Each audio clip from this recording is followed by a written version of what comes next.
Seja bem-vindo a mais uma conversa. Hoje vamos ter aqui mais um convidado, como é normal nestas conversas, porque vou tendo aqui com pessoas que, enfim, com alguma relevância no Conselho de Gondomar e não só. Desta vez, já cá esteve uma vez, volta cá, o Albino Santos, um poeta já consagrado, já com muitas obras publicadas. Eu vou aqui, para já, vou começar por lhe agradecer, antes de ler um bocado o perfil e as notas biográficas dele. O Albino Santos, agradeço-te a tua presença aqui. É um prazer. Ok. Bom, Albino Santos nasceu em Rio Tinto, é de Gondomar, portanto, tem poemas seus integrados em várias antologias poéticas, bem como artigos de opinião, publicados em diversos jornais e revistas.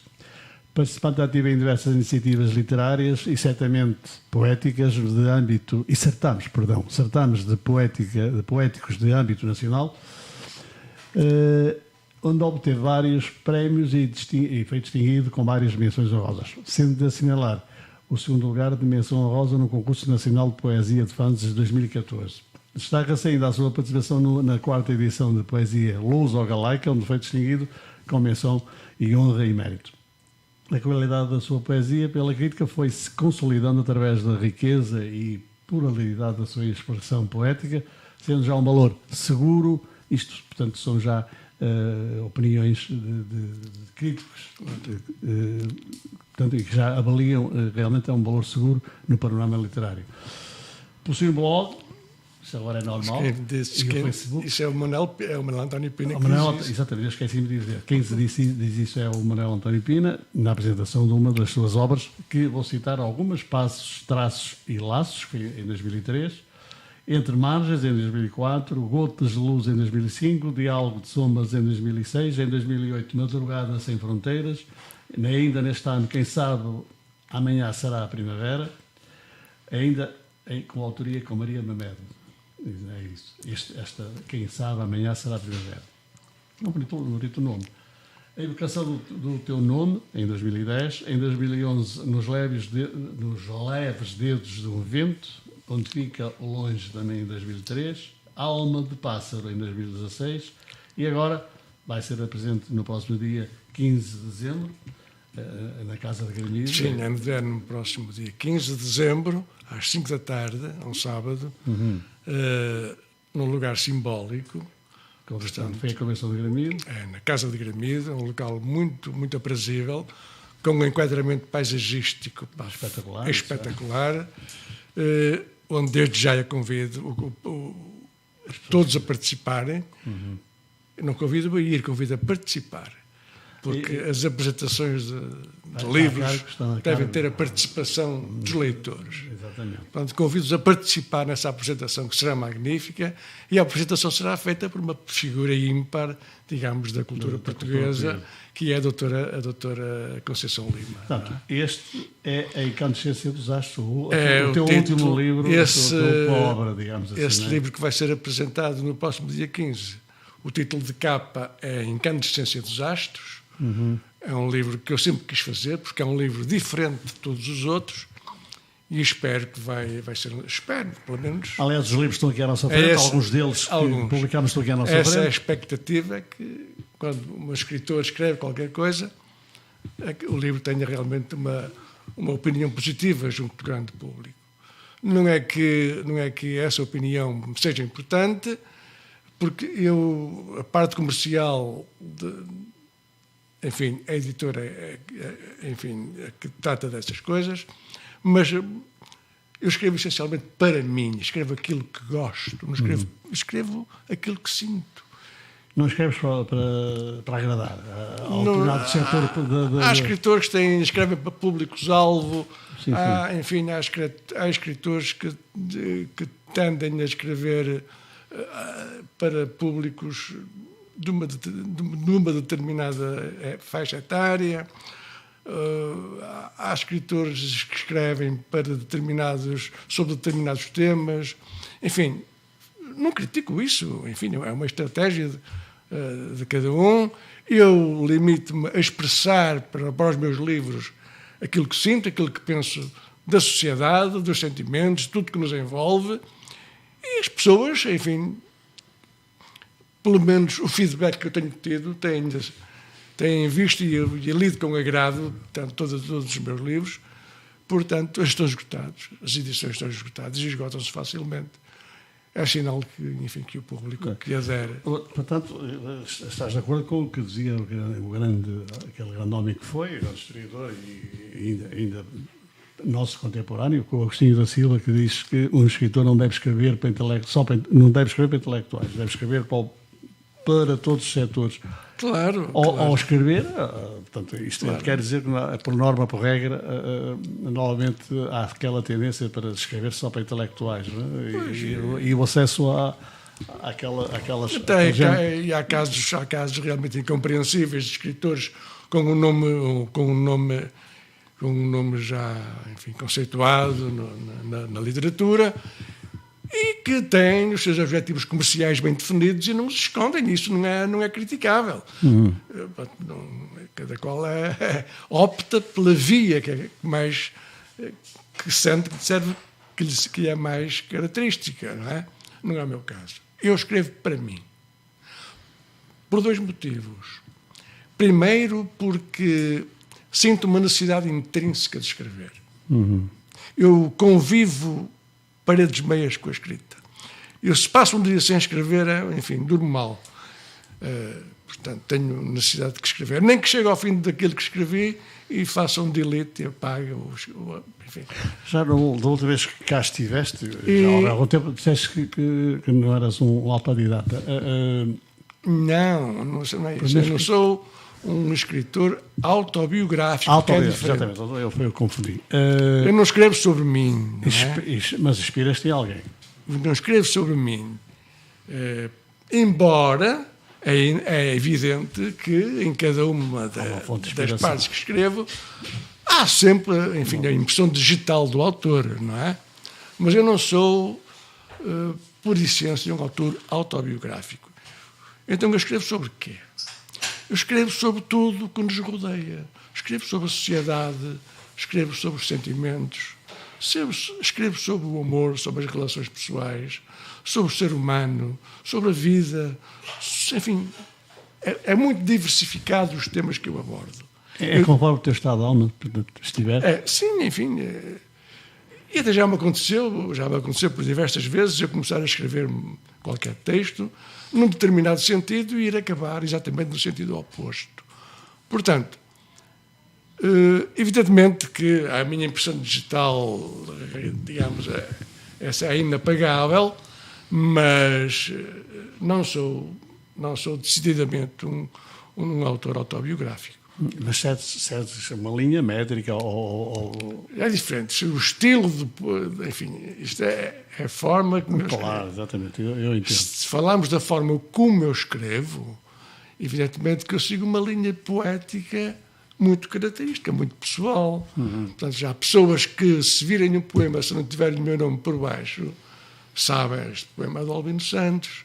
Eu, por exemplo, se pegar num poema de Mário Cesarini, mesmo que não esteja lá em baixo Mário Cesarini, eu sei que o poema é dele, porque conheço bem o estilo dele e a forma de como ele escreve.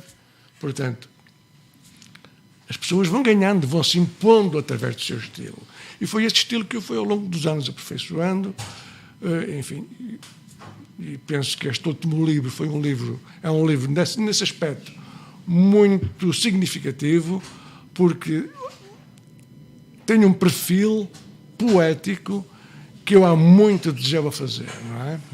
É um livro diferente de todos os outros, que estou plenamente convencido que a Incandescência dos Astros vai ser um sucesso, vai captar, digamos, a atenção de todos os leitores, porque é um livro, do meu ponto de vista, e do ponto de vista do meu editor, é um livro, enfim, que está muito bem conseguido. A tua poesia é mais em verso e prosa? Também tens as duas coisas? Eu escrevo prosa poética e faço poesia. Dizer, mas qual preferes? O problema de ser verso, esses versos... Os versos obedecem a outro rigor, não é? Não, acho que a poesia métrica, enfim, tem o seu valor. Eu já escrevi, eu comecei a escrever poemas, não é? A escrever sonetos. E o soneto é a forma mais complicada de fazer poesia. E muitas vezes o Manuel António Pina dizia-me: opá, tu estás realmente a começar a fazer poesia pela forma mais difícil, mais complicada que existe. Naquelas célebres tertúlias que nós tínhamos no Orfeu, onde nos encontrávamos aos sábados à tarde, ele dizia muitas vezes isso. Portanto, depois foi evoluindo para outro, a forma da idade foi passando, as pessoas foram maturando, foram consolidando de métodos, conceitos, enfim, tudo isto, a poesia é uma coisa dinâmica, quer dizer, não... Por exemplo, eu estou neste momento, tenho entre mãos um romance que vou acabar, é a minha primeira experiência no romance, o romance está praticamente concluído, e estou a adorar escrever romance. Um romance vai ter cerca de 500 páginas, vai sair durante talvez o primeiro trimestre do ano que vem, e bem, estou a adorar fazer romance, não é? Portanto, isto não para. Como é que geres esse tempo? Escreves quando? De manhã, à noite? Há muitos que eu normalmente escrevo de manhã. Eu levanto-me muito cedo, talvez por ter descansado durante a noite. Normalmente escrevo de manhã. Dormes bem, é isso? Às vezes. Mas não dormes porque estás a pensar em poemas? Há muitos que surgem no travesseiro, não é? Quando o Sporting perde, às vezes durmo um bocado mal. Não vamos falar de futebol. Mas normalmente, muito que falar, não é? Mas normalmente durmo bem, não é? Portanto, mas escrevo por norma, escrevo de manhã e escrevo um bocadinho à noite. Durante o dia, enfim, tenho outro tipo de atividades. Enfim, Olha, concordas com esta? Eu estou aqui a ler dou aulas na Universidade de Sénior, aqui em Rio Tinto. Aqui em Rio Tinto também é uma forma de poder extravasar um pouco aquilo que te vai na alma, não é? Dou aulas de escrita criativa, portanto, isto é uma coisa que estou a gostar.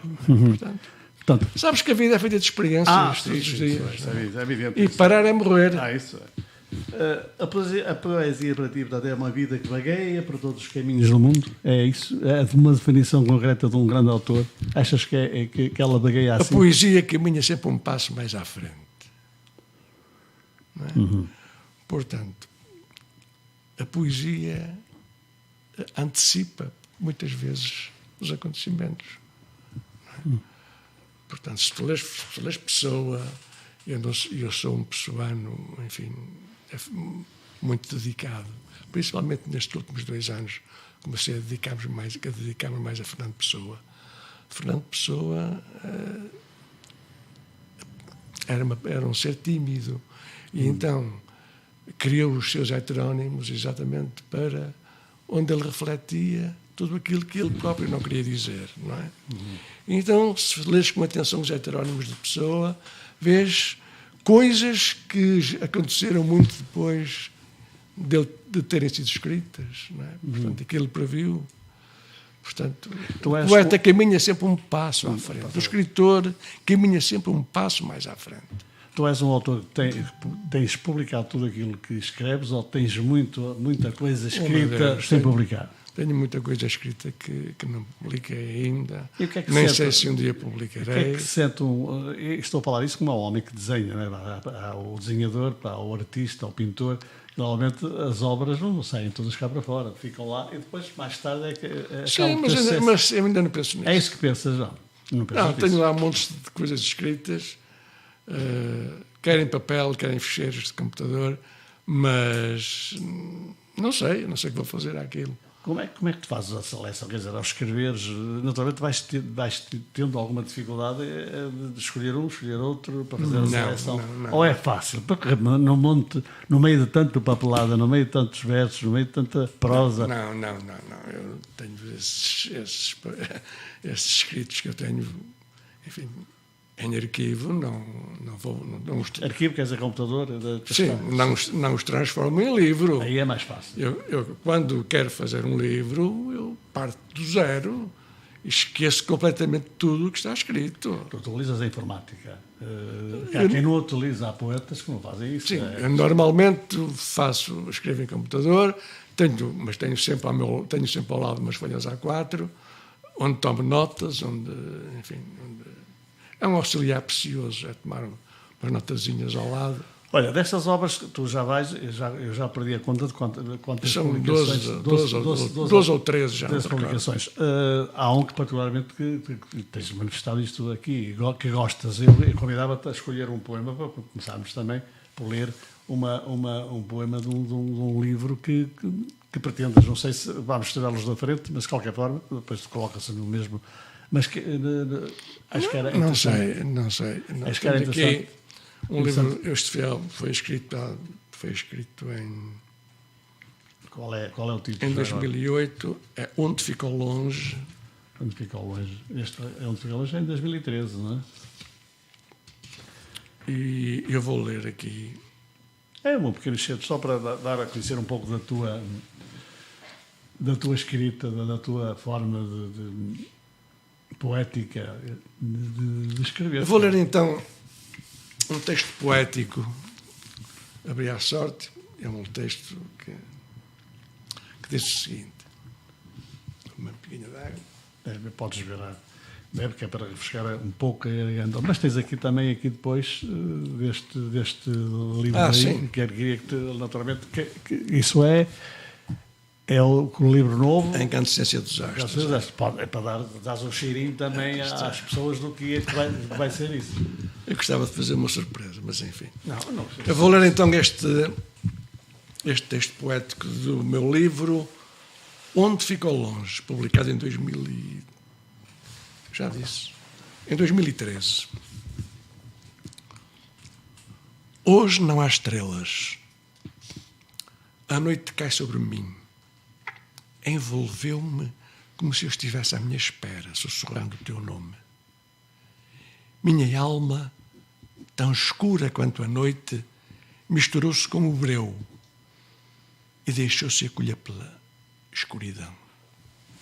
Aqui, ouvindo a noite, recordando como tu bebias a madrugada com a tua sede, tudo se torna ainda mais negro. A solidão é como uma mulher que se oferece e se afasta, deixando o seu perfume, o perfume da fome. Um desejo que nos aparece e enlaça, mas depressa se dilui na escuridão. Longe do brilho dos teus olhos, sinto a cegueira de um inseto, com o olhar embaciado da insônia, com o sono distante, já sem sono, entro em casa à procura de uma réstia de luz.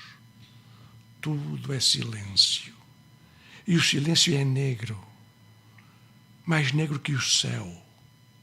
Insetos muito pálidos bailam no meu olhar, enquanto a noite se precipita como o bafo de um corpo agonizante.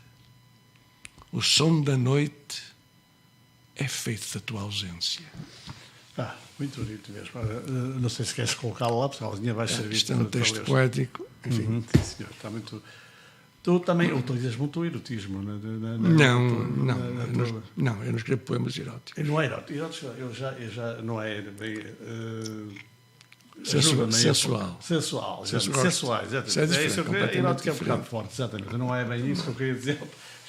Já percebeste naturalmente, não era essa que eu queria, a palavra certa para definir, mas vejo que alguns dos teus poemas que leio, né, e que sigo nas redes sociais têm sempre algo de sensuais. É o que gostas, ou digamos é aquilo que na altura se adequa à tua forma de escrever.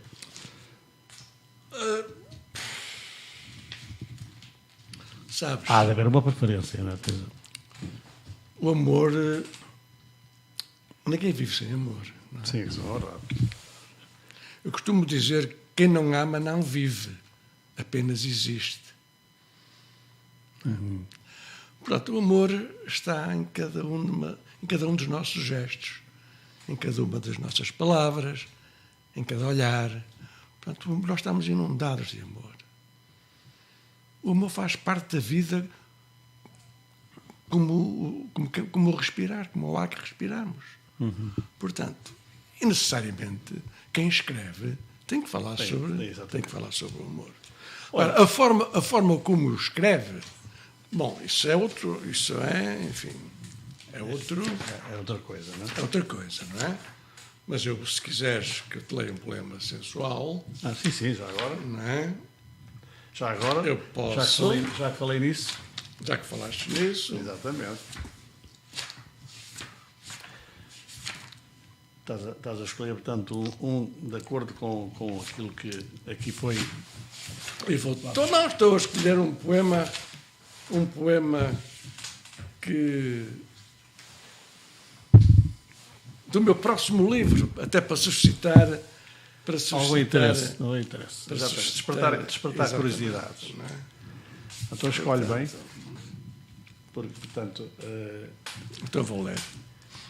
O título do poema é Furtivas Palavras. Que imensurável força converge em nossos corpos e almas, enquanto descobrem e desfrutam a perfeita vontade de si mesmo. Como escrever esse deslumbramento que em mim se exorbita, com tão lúcido poder, enquanto sinto o roseiral entardecer. Quero uma overdose de palavras, despinhar-me sobre o halo alucinante do teu decote, onde presinto as palavras furtivas nos teus seios, tatear esse torrencial silêncio, até sentir as palavras estremecer, colher uma a uma e deliciosamente enlouquecer.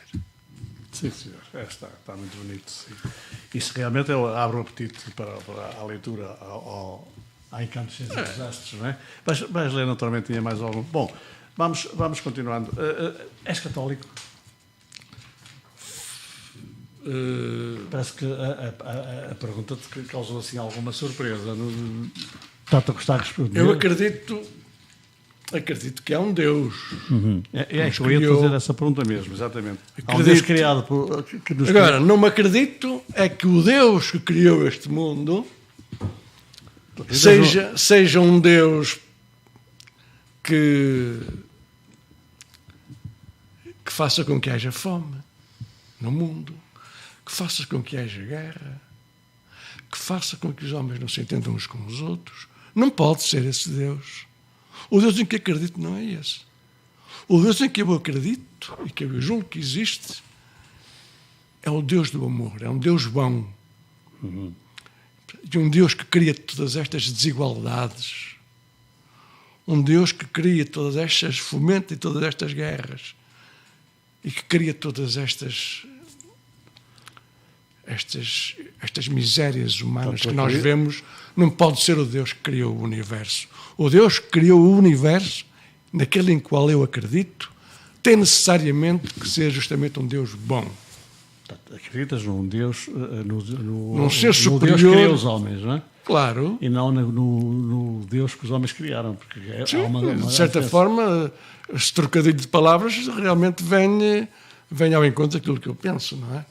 Portanto, tem que haver um Deus bom que não pode ter criado, digamos, este estado atual das coisas. Um Deus bom, e eu também acredito que ele foi criado para ser bom, se de facto, mas deve estar um bocado distraído, porque acontecem tantas coisas más no mundo, tantas coisas que nos faz realmente, por vezes, vaguear um pouco e se de facto ele existe ou não existe, se nos protege ou não protege. O que é que parece? Eu não vim aqui falar filosofia, não é? Mas eu também não estou a filosofar. Mas, na verdade, se olharmos para a sociedade em que vivemos, nós temos a percepção que muito de errado está agraçando entre nós. Não é? Exatamente. Portanto, e as pessoas ou mudam as suas atitudes, os seus comportamentos, a sua vida em sociedade, mudam-se elas próprias, ou então, sinceramente, eu auguro que a linha de chegada, onde vamos chegar, não será nada agradável, porque nós estamos a assistir a fenómenos sociais e a fenómenos, digamos, existentes entre os povos, entre as nações, que não se coadunam com aquele Deus bondoso que está no meu subconsciente e que eu imagino que existe. Não é? E creio firmemente que existe e que também tem que estar bem, creio que na hora certa ele saberá intervir e colocar os homens no seu lugar. O mundo está a mudar, naturalmente, e em termos políticos, naturalmente te preocupa ou deve te preocupar algumas mudanças que estão a verificar, que para uns são boas, para outros são horríveis, são más, mas a política atual no mundo, e temos exemplos concretos recentes, qual é, digamos, a tua visão do que está a acontecer? Assim, eu quando vejo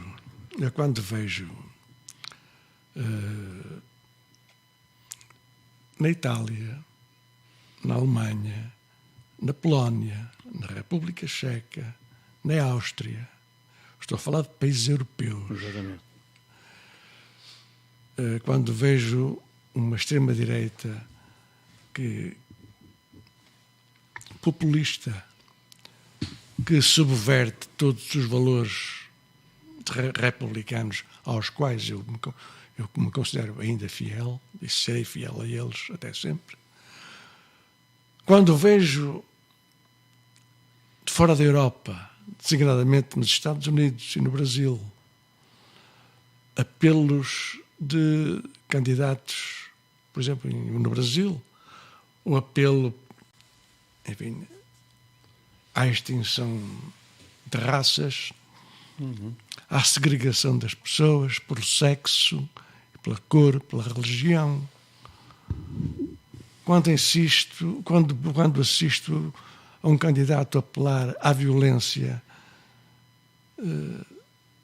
defendendo a distribuição de armas pelos miúdos nas escolas, quer dizer, não vamos...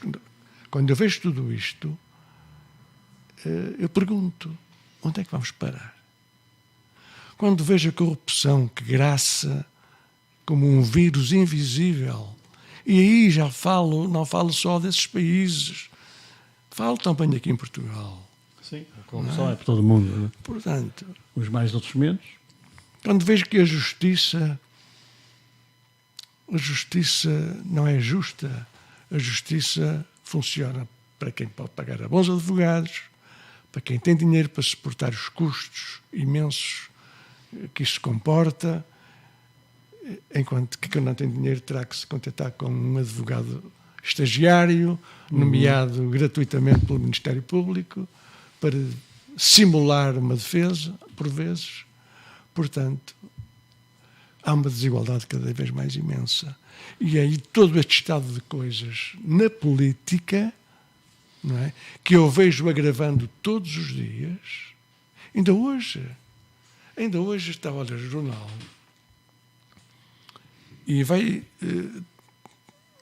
uma personalidade portuguesa de grande destaque na sociedade portuguesa pediu e foi autorizado que o julgamento dele fosse feito à porta fechada. Portanto, é uma pessoa acusada de vários crimes de corrupção, de lavagem de dinheiro, etc. Estou-me a referir concretamente ao Dr. Salvato Trigo. É preciso dizer, pôr os nomes nas coisas. E o Dr. Salvato Trigo irá ter um julgamento à porta fechada, não é? A seu pedido, porque o juiz assinou o despacho. É. Portanto, quando vemos tudo isto, vamos pensar o quê? Que estamos a melhorar? Bom, a democracia, apesar de muitos defeitos que tem, ainda é a forma social onde melhor as pessoas convivem, não é? Mas a democracia está... É para saber praticá-la, não é? A democracia está a ser alvo de muitos ataques provenientes dos mais diversos interesses, grupos de interesses que atacam a democracia todos os dias, não é? E começam a feri-la na sua própria essência, que é o Parlamento. E quando a democracia começa a ser atacada no próprio Parlamento, enfim, os sinais só podem ser maus. Achas que falaste aí na situação política, portanto, de corrupção e outras coisas mais, mas há outras cambiantes também que estão na origem também, não é só corrupção, há outras situações. Falaste há bocado nas expressões exercidas sobre a justiça, nas benesses que são dados a uns e não são dados a outros.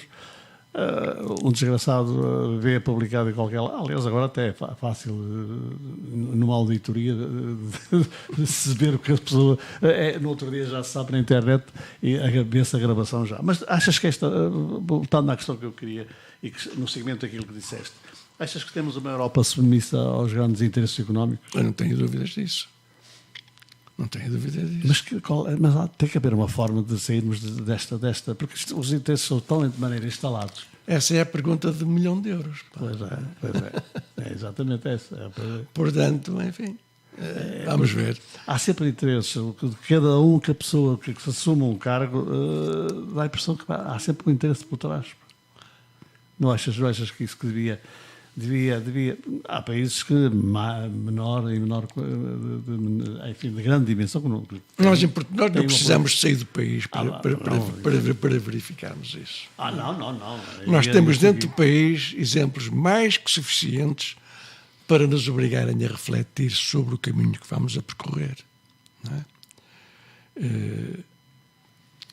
E o país, e Portugal, ainda não é dos piores países. Sim, não é. Enfim, dentro da Comunidade Económica Europeia.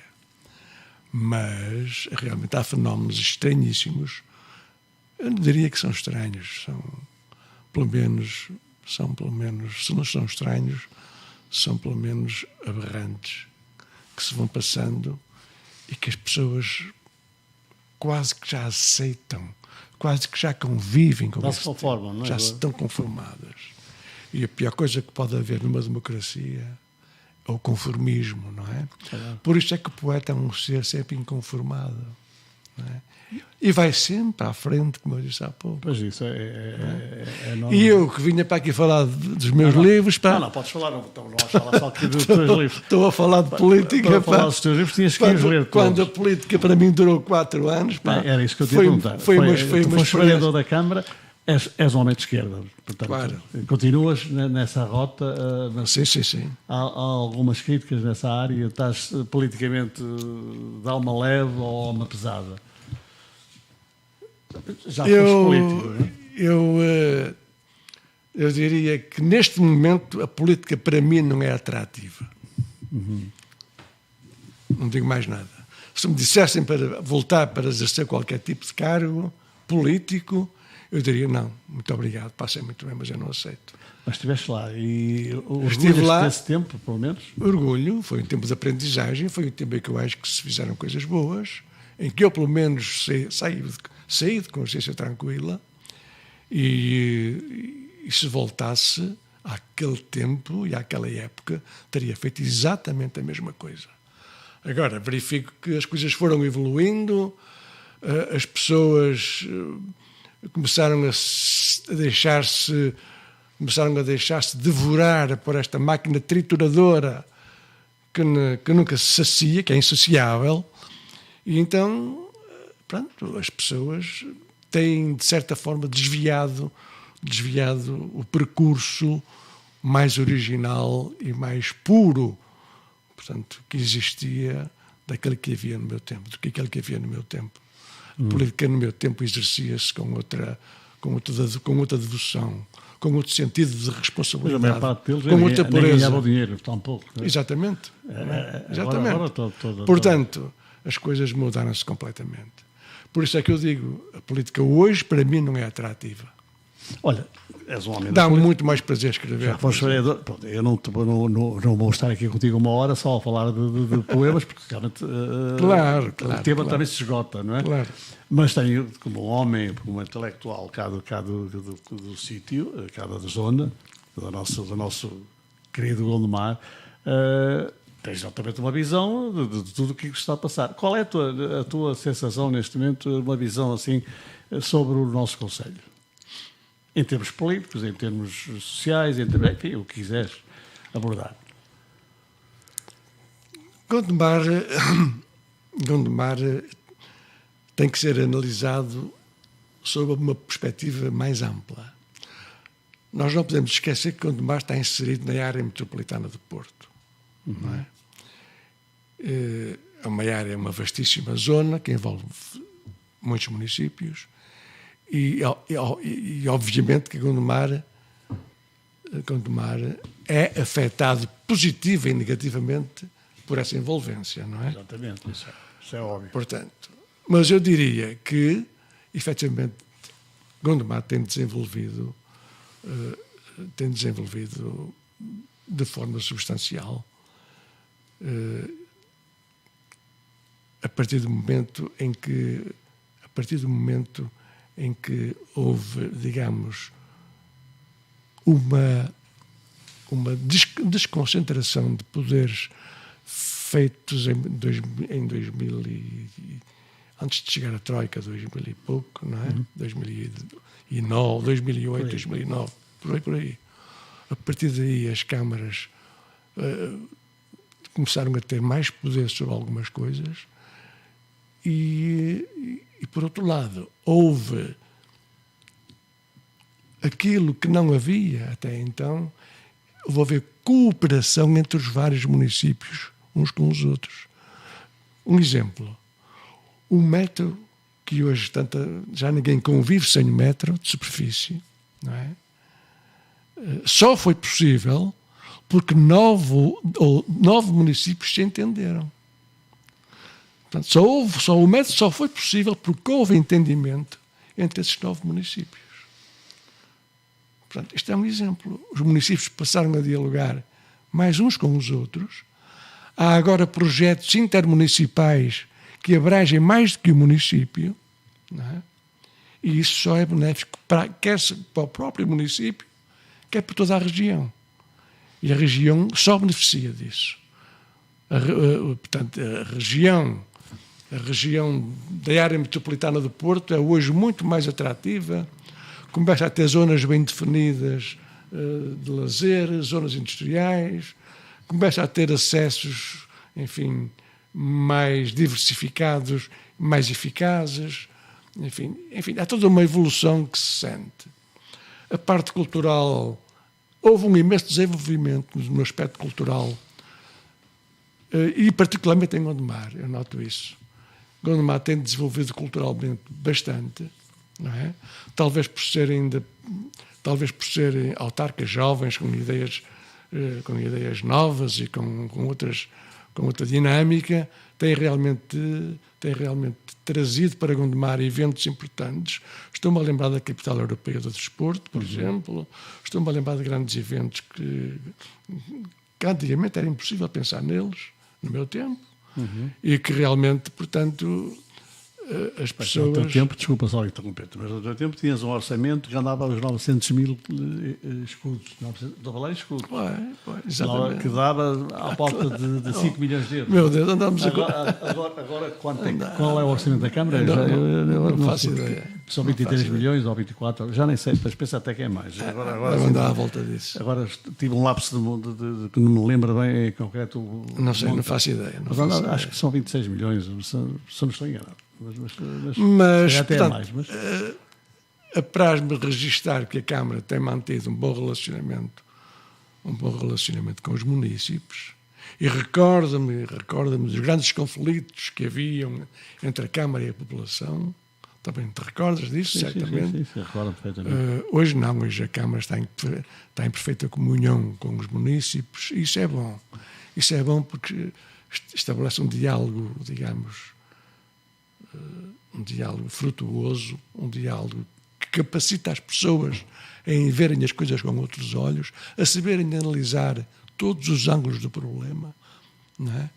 E não optar somente por aquilo que ouvem dizer. Portanto, encaras com algum otimismo a atual gestão camarária? Sim, claramente. Mais aberta à população? Mais... Sim, claramente. Nem tenho a mínima dúvida sobre isso. E é assim que deve ser. Claro, evidentemente. É para isso que eles são eleitos, é para dialogar com as pessoas, para desenvolverem as suas terras, e é para isso que se constituíram, digamos, os municípios. Embora embora haja um desígnio que ainda está por fazer e que é um desígnio constitucional, convenhamos, que é a regionalização. Sim, fala-se tanto nela, mas... Pois, eu estou convencido que depois da regionalização as coisas vão melhorar substancialmente. E hoje, naquela altura, foi reprovada, como tu sabes. Claro. Hoje, curiosamente, era aprovada sem qualquer reticência. Portanto, isto quer dizer que é chegada a altura de se voltar a colocar esse problema na ordem do dia. Eu acho que devia aproveitar a oportunidade, enquanto está tudo assim. Portanto, porque eu vi pessoas que eram totalmente contra, frontalmente contra, e agora só falam nisso. Portanto, enfim... Achas que realmente a regeneração eu acho que a regeneração vai dar outro dinamismo, vai dar outro... Voltando à poesia, porque daqui a pouco vais ler, digamos, quais são os autores preferidos a nível nacional ou até a nível internacional? Tu tens naturalmente as tuas preferências, como é óbvio. Eu gostava que as destacasses. Eu gosto muito de Neruda, não é? De Lev Neruda, e de Mayakovsky. São dois poetas que eu admiro muito, não é? O Pablo Neruda e o Mayakovsky. E português gosto de Cesarini, o Manuel Alegre e o Ramos Rosa. Enfim, brasileiros, nem tanto? Tem lá bons escritores. Tem, claro que tem. No Brasil há bons escritores, sobretudo bons letristas, não é? Exatamente. Os novelistas também, para as novelas, também para textos que são eu diria, famosos. No Brasil há alguém que começou a escrever canções e a tocar canções com 18 anos, que tocava nas ruas do Rio de Janeiro,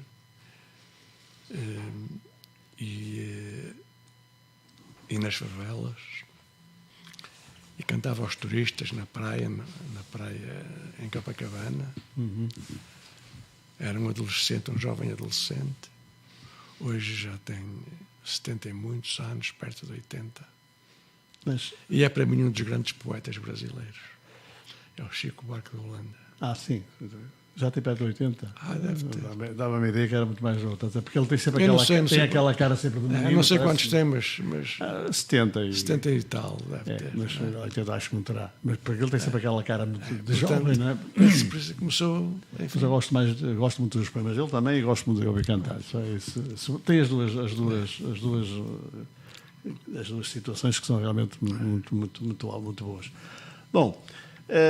Em termos do novo livro, não queres aproveitar para nos ler mais um texto, isto para despertar um bocadinho mais a curiosidade do livro que vais apresentar? O Albino Santos, como já se disse, vai apresentar este livro no dia 15 de dezembro, às 17 horas. Sábado a 15, Sábado a 15.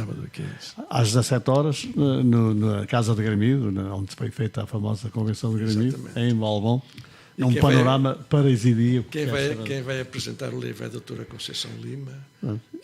Sinto que estás realmente ansioso, que estás realmente debaixo daquela situação de expectativa. Sabes, cada livro que sai, enfim, é sempre como se fosse o primeiro, não é? Estás quase como a eu vou ler um poema que sinceramente vais gostar.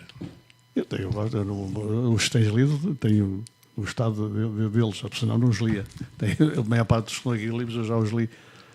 Que secretos sustenidos as tuas mãos iniciaram? Que carícia me golpeaste na pele?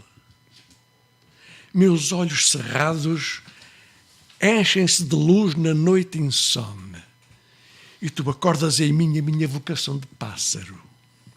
Porém, eu nunca soube amar mais do que a loucura de uma asa. Nem sei se a tua voz resgatará a minha, perdida na loucura de tantas bocas. Assim, deixo que vertes no meu peito toda a mágoa, lavando a dor imensa em 2 rostos de chuva. Muito lindo, sim senhor. Isto realmente estás a abrir o apetite para que as pessoas, de facto, o leiam e apreciem, de facto. Albino, tu, como homem da escrita, naturalmente que tens pessoas críticas, pessoas que gostam, pessoas que pouco podem não gostar, como é óbvio, isto, as pessoas estão a crítica é assim mesmo. Mas achas que alguém te deve pedir desculpa ou tu mesmo devias ter, tens em falta algum pedido de desculpa a alguém? Não, acho que não. Às vezes acontece isso, a coisa que nos vai à alma, nunca pedi desculpa àquela pessoa, eu devia ter pedido por aquilo que fiz, ou escrevi, ou disse sobre ela. Não te aconteceu nada disso? Não. E o contrário? Eu costumo conviver bem com as mulheres. E o contrário? Portanto, alguém deve pedir desculpas, por exemplo? Eu sou uma pessoa muito magnânima. Eu perdoo toda a gente. Mas isso é uma forma fácil de descartar da pergunta, não achas? Não? Há realmente pessoas... uma coisa que para mim é sagrada é a lealdade e é a dignidade. Qualquer pessoa que cometa comigo uma deslealdade ou um ato indigno é pessoa que eu risco da minha agenda, não é? Pois, portanto, eu sou implacável. Descartas. Sou completamente implacável, portanto, sobre esse aspecto. Uma pessoa que seja desleal e que me fira de indignidade é a pessoa que eu risco da minha agenda para sempre. Para sempre. Apesar de ser uma pessoa magnânima, porque não tenho receio, não tenho... Portanto, este conceito de amizade, o teu conceito de amigo é muito rígido, muito não direi severo, mas aquele que pisar o risco para ti arrumas para o lado. Mas qual é o teu, digamos já agora, qual é o teu conceito de amizade? Isso não se pode. É uma linha vermelha. Pedes que trace uma linha vermelha. Já te disse. É a lealdade e a dignidade. Esse é o teu conceito de amizade. Eu, como sou leal e digno para com os outros, que sou digno com os outros, exijo que tenham para mim exatamente o mesmo. Como é que reages às críticas? Tens aqui uma excelente crítica do Pina, que realmente às tuas obras. Portanto, aí é um homem conceituado. Julgo que a linha é vivo, não é? Não, já morreu há muito tempo. Olha, estava agora até a cometer um lapso. Depois eu estava a pensar noutra figura que morreu há pouco tempo também. Também morreu há pouco tempo também, portanto já lá estão. Mas portanto, é um elogio e uma definição do teu valor. Mas reages atualmente, como é que reages às críticas que são contrárias? Podem haver críticas. Reajo bem. Não tenho problema nenhum com a crítica. Pelo contrário, até agradeço quando as críticas são construtivas. Gosto muito da crítica, não é? Não reages, a tua reação é aceitável, portanto, não tens qualquer repulsa? Não, rigorosamente nenhuma. Mas sabes que a crítica também, isto hoje em dia, joga um pouco também ao sabor enfim, do que dá jeito, do que não dá jeito, anda um bocado nisso, porque às vezes faz-se uma boa crítica a uma coisa que se calhar não tem aquele valor que devia ter. Não achas que há aí alguma... Eu, pelo menos, noto isso. Convém, às vezes, dizer-se bem dali, dizer-se mal da colá. Contigo isso não aconteceu? Não tenho. Estás aí preocupado com a procura? Sabes que eu sou uma pessoa... Eu tenho muitos amigos, mas também tenho os meus momentos de solidão, gosto de estar sozinho. Exatamente. Estás sozinho, mas não estás só, não é? Exato. E é nesses momentos em que... Esses momentos são muito importantes, não prescindo deles. E nesses momentos passam muitos filmes e eu gosto de analisar, digamos, os percursos. Como é que foi o dia de ontem? Se falei com os meus filhos, com a minha mulher, com os meus amigos, se correu tudo bem, se há algum problema para resolver. Eu gosto de estar tranquilo, não preciso de... Qual é o teu melhor conselho? É o travesseiro? Quando estás com insónia? Eu gosto muito de falar com os amigos, gosto de tomar um café. Gosto de tomar um café com amigos, estar 1 ou 2 horas a conversar sobre os mais variados temas. enfim, porque sinto que as pessoas falam um pouco umas com as outras. As pessoas deviam encontrar-se mais vezes, conviver mais. As pessoas vivem muito depressa, não é? Têm pouco tempo para se repousar um bocado e pensar um bocado na vida. É tudo muito agitado, não é? As solicitações são muitas. As horas passam e quando chegamos ao fim do dia, o que é que eu fiz hoje? Pois, nem se está por ela. Não é? Está por ela, portanto, enfim. A vida é muito agitada, cada vez mais. Cada vez mais. Não se para. Nós, enfim, já estamos numa altura em que devíamos, já não é assim tanta, não é?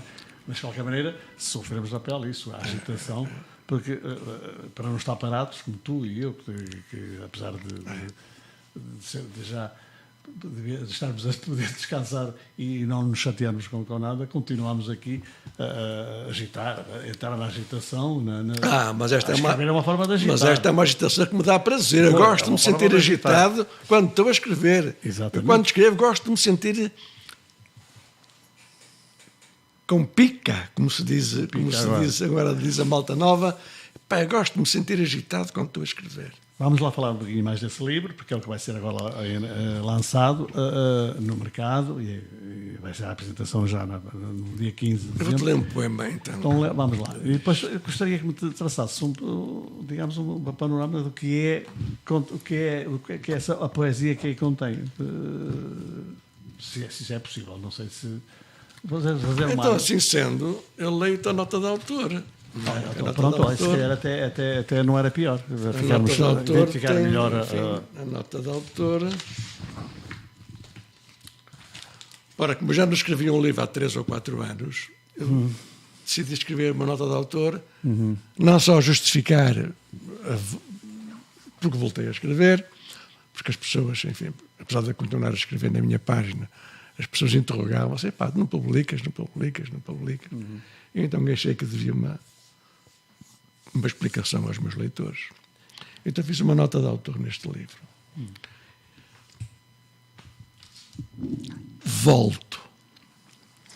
Volto ao que me reveste de ímpeto e de afeto, ao rumor das linhas solitárias de vertigem e abandono. Volto-me às minhas crenças, ao inconformismo que eu deixei por aqui. Volto, como quem volta de uma grande viagem, como se tivesse chegado das incandescentes galáxias do sonho e acaba por fim no colo materno, sugando o bico leitoso do seio da mãe. Volto-me para contemplar tudo aquilo que já contemplei, às mesmas dúvidas, à palavra convulsa, impetuosa, acrescentando o divino que a gente nunca sabe se existe. Volto à palavra que muitas vezes sai fora de todas as lógicas, indo ser livre entre paixões, sonhos, esquecimentos. Volto, mais feliz, sim, mais urgente, mais afetivo, como um coreógrafo da mente que dança com o sentimento dos outros, como se eu visse por dentro todas as paisagens do mundo para me encontrar agora com cada um dos meus leitores em imaginárias órbitas celestiais, onde a eternidade estremece, talvez tocada pelo sorriso de Deus, daquele Deus bondoso que falávamos há pouco, onde tudo é tão próximo e intocável. Sim, senhor, está realmente muito bom. Olha, mas já agora te disse uma coisa, dizes voltas, são essas as tuas crenças? De voltar a muita coisa que eu volto àquilo que eu já contemplei, que gostas, exatamente, que eu gosto. Porque eu, apesar de me deixar de publicar, nunca deixei de escrever. Não é? Já agora, dizes que tens um romance. Tenho. Não queres falar dele? Abrir assim um bocadinho o leque? Olha, o romance tem uma história curiosíssima, não é? Que eu fiz o romance com 17 personagens e comportava cerca, fiz 580 e tal páginas. fiz o romance, pá, levei à minha editora, a minha editora esteve a lê-lo, a minha editora enfim, o meu editor é uma pessoa extraordinária, além de ser um profissional competentíssimo. Há uma relação, digamos, muito próxima entre nós, muita amizade. Ele disse-me, pá, tu vais ter que retirar aqui 50 ou 60 páginas que eu não te publico assim no romance. Problema danado, não é? Ai, pá, não me digas isso, vais ter que tirar aí 50, 70 páginas. Bom, eu mando há 3 ou 4 meses a tentar tirar 50 ou 60 páginas do livro. Não consigo. Está-me a dar mais trabalho de tirar. Não consigo. E então vou ter que optar por uma medida radical, que já tomei essa decisão, vou trabalhar nisso a partir de agora, a partir do ano que vem. Vou eliminar 2 personagens, não é? Pois, aí já consegues. Vou eliminar 2 personagens, vou ter que reescrever praticamente o romance quase todo. Vou eliminar 2 personagens e vou contextualizar a história num outro contexto, enfim. Mas vai ficar mesmo interessante. Mas vais manter o livro da forma como está, não é mesmo? Sim. A essência da história mantém-se. Simplesmente há pormenores que eu considerei menos interessantes e que envolviam 2 personagens que, enfim, se eu as retirar, digamos, se eu retirar essas 2 personagens do roteiro, enfim, não vai haver grande problema. Creio eu, não é? Sim, mas o problema de retirar, colocar a mais é fácil. Isto para o jornalista também é muito assim. É um dilema é muito complicado. Da notícia ser grande ou pequena. É muito complicado. E quando até se reduzir isso a metade. É terrível, isso é terrível. Mas tem que haver poder de síntese, o jornalista tem que ter poder de síntese. Vocês, e é curioso que eu, pensando melhor, acabo por concordar com o meu editor. Acabo por concordar com o meu editor. Já agora, qual é o livro que tens na mesinha de cabeceira? Eu neste momento estou a ler qual é? É um livro de um autor português. É o... Escapou-te agora... Não sei. É um livro do Ramos Rosa. É o livro do essa memória está cansada, pá, está cansada. Pá. É da escrita, deixa lá, não interessa. Não, do Alberto, é o Medo. O Medo, pronto. Do Alberto. Estava a gostar a sair. Bom, o nosso tempo está quase a chegar ao fim, então estamos a 2 minutos do final. Não sei se queres apenas vamos rebater a tua... Essa apresentação que vai ser... a apresentação é... Espera-se que seja bom tempo, pelo menos, porque aquele sítio merece um bom tempo. Tem uma paisagem magnífica. Se tiver chuva, bem, enfim, também não deixa de ser bonito. Mas a paisagem é magnífica e eu convidava todas as pessoas a irem. Porque isto aborda alguma coisa... Este livro tem alguma essência especial? Bate numa... Não te digo. Isto não vou dizer porque... Um livro de poesia tem a interpretação que cada um lhe quiser dar. Pronto, ok. E a minha explicação poderia, depois, quando lesse o livro... Ficar desapontado. Não, portanto, exatamente. Mas diz. Só te digo que é um livro de poesia que tem princípio, meio e fim. É um livro dividido em 3 partes. Um preâmbulo, uma parte mais intensa e outra parte, enfim, como mais dramática, não é? Até porque acaba na morte. Não é? Portanto, acaba com uma morte. E é um poema que a sequência dos poemas, digamos, tem lógica. O fim do primeiro poema, o fim de um poema poderia ser o início do outro. Os poemas encaixam-se perfeitamente uns nos outros. Portanto, deu-me muito trabalho a organizar o livro, mas foi um livro que eu sempre quis escrever. Portanto, a minha editora está a concorrer com este livro ao Prémio Nacional de Poesia. Vamos ver se as coisas... Vamos aguardar. É? Tanto que ficam a saber, no dia 15 de dezembro, às 17 horas, na Casa de Gramido, onde foi feita a convenção de Gramido, em Balbão, a apresentação do livro. Depois da apresentação haverá uma sessão de autógrafos e haverá um porto de honra para as pessoas. Enfim. Ok. Albino Oliveira. Ok. Obrigado, foi um prazer ter-te aqui. O prazer foi meu, sempre ao dispor. E foi mais uma conversa amiga com um amigo de longa data e um poeta consagrado aqui de Gondomar. Amandio Couto aqui na condução da entrevista, ali na técnica do Álvaro Almeida. Okay. Muito obrigado, Albino. Tá, obrigado mais uma vez. Tenham uma boa semana. À vossa disposição. À semana cá estaremos.